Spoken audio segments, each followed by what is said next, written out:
Eli had no plan, just a bag and the kind of exhaustion that seeps into your bones.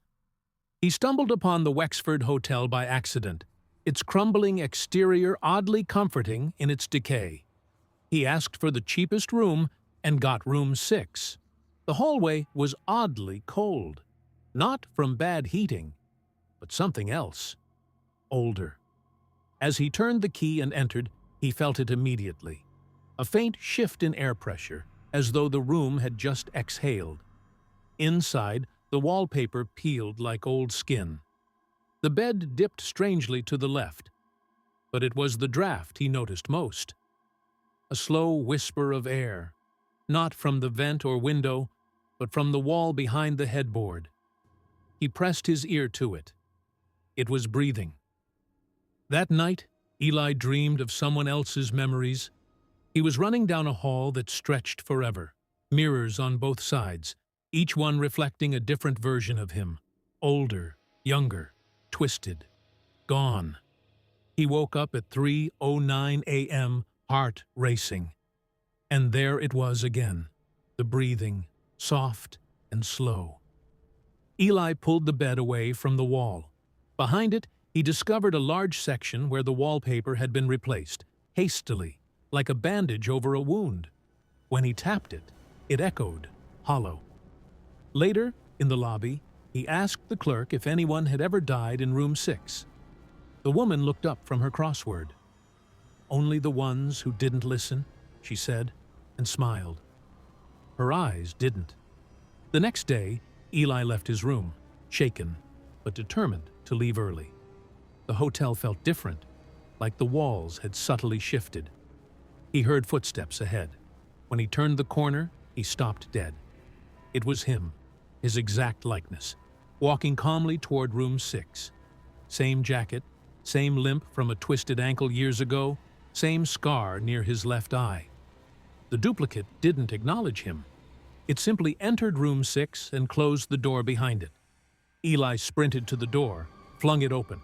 The room was empty, but his suitcase had been moved, and the toothbrush on the sink was wet. The mirror above the sink was different that night, warped, smudged, like someone had been standing too close.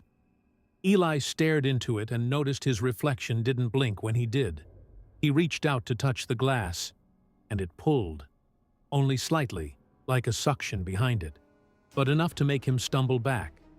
He started to hear voices in the static of the TV, in the dripping of the faucet.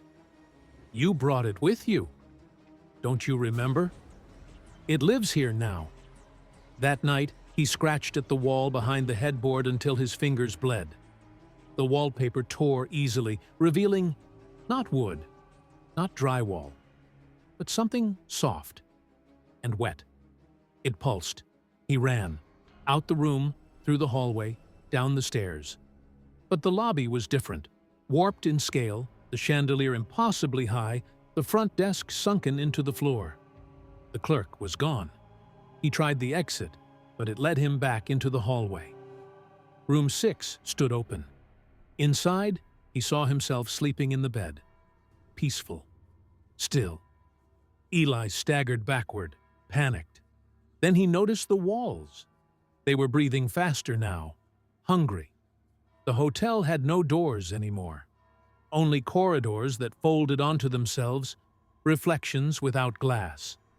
Somewhere behind him, he heard his own voice whisper, "Welcome back."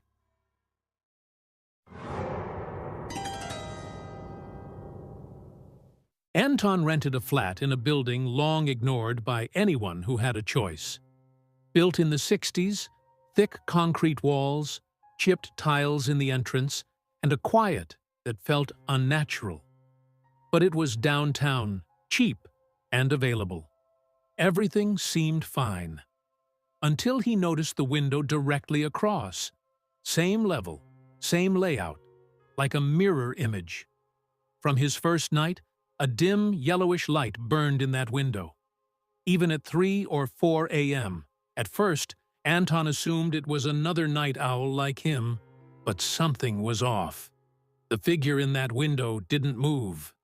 It stood there, just stood. perfectly still. Maybe it was a statue, he told himself, or an old man lost in thought. But days passed, and the pose never changed, not even slightly. Something about that stillness began to feel wrong. On the fourth night, Anton decided to test it. He switched off his lights, stood by his window, and waved.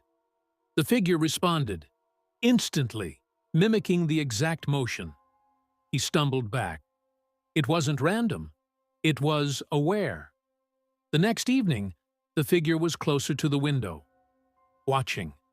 Sometimes it would vanish, only to return a moment later, as if trying to catch Anton watching. On the seventh day, he grabbed a flashlight and pointed it straight at the window. The figure flinched. For a second, Anton thought it had no face.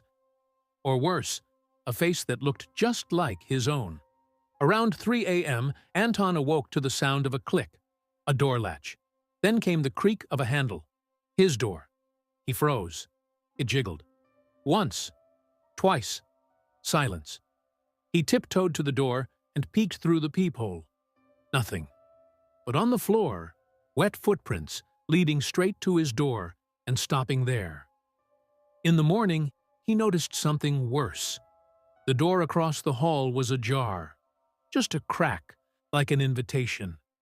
When he approached, it slammed shut, hard, as if pulled from inside.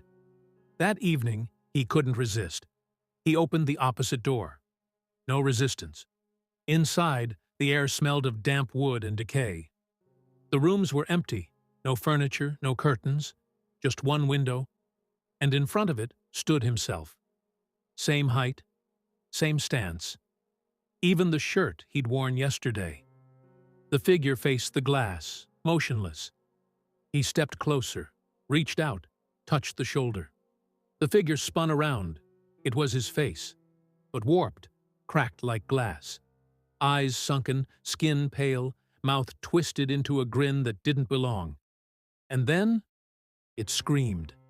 In his own voice, but from far away, echoing through the empty room. Anton woke up on the floor of the other apartment. Same layout, but older, decayed, crumbling. He stood, looked out the window, and saw his apartment across the way. Inside, someone was moving. Himself. Drinking tea, answering calls, smiling. Anton rushed to the door, locked. He banged on the glass. It wouldn't shatter. He screamed. No one heard. All he could do was watch. And as the night fell again, he felt it. The pull. The compulsion to go stand by the window. Just like the thing before him. Waiting. Watching. For someone to look back.